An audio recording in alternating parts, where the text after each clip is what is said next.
Okay, Gunther, I'm going to show you here how to do the chart. Okay, so we have an open blank Word page. We go to Insert and choose this option here, Smart Art.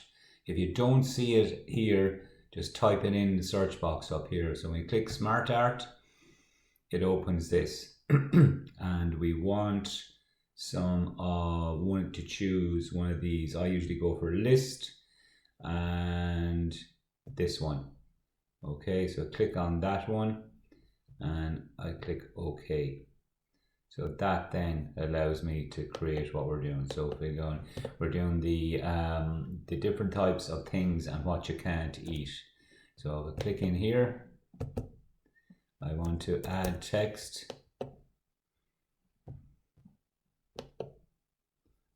Edit text. Okay, now I should be able to edit text here. So if we say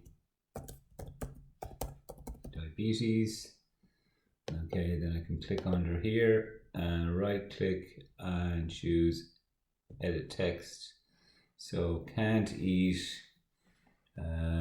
sugar,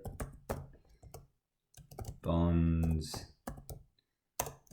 cake.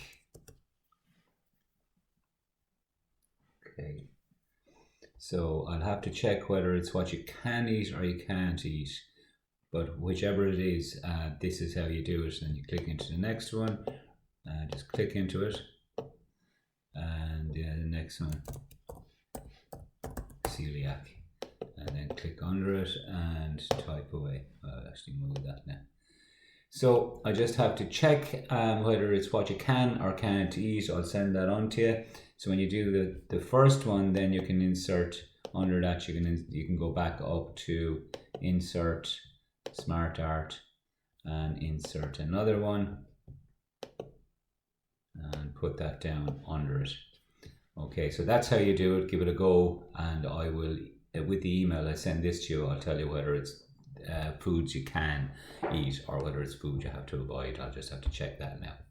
Okay, thank you.